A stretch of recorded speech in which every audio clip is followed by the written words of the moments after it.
अब हम आपको मिलवाते हैं, एक हमारे ये भाई हैं और ये देख रहे हैं बच्चे भी नज़दीक पानी भर के लेके आए हैं वहीं से।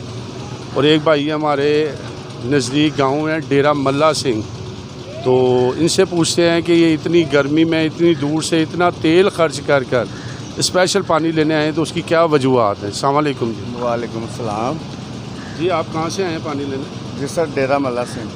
डेरा मल्ला सिंह, तो डेरा मल्ला सिंह तो यहाँ से काफ़ी ज़्यादा दूर है। हाँ, तकरीबन 7-8 किलोमीटर है। 7-8 किलोमीटर दूर है।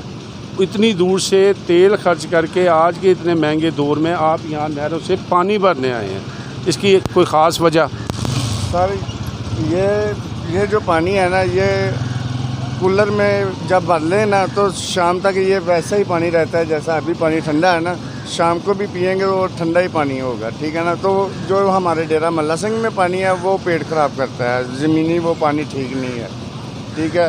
तो ये पानी जो है मेरे मुताबिक नेस्ले से भी काफ़ी अच्छा है, बेहतर है और ताज़ा भी है। नेस्ले का पानी तो कई दिनों पड़ा रहता है ना दुकानों में, ये तो ताज़ा पानी है, उनसे बेहतर भी है, ठीक है। और ये पेट के लिए भी बहुत अच्छा है। ये नहीं जी गाइस, जैसे कि आपने अब देख लिया और सुन भी लिया होगा कि कितनी दूर से लोग इतना तेल खर्च कर कर अपना कीमती वक्त ज़ाया कर कर यहाँ पे पानी भरने आते हैं। तो उम्मीद है आपको हमारी ये वीडियो ज़रूर पसंद आएगी। अगर आपको ये हमारी वीडियो पसंद आए तो बराए मेहरबानी हमारे चैनल को ज़रूर सब्सक्राइब कीजिएगा। जज़ाकल्लाह।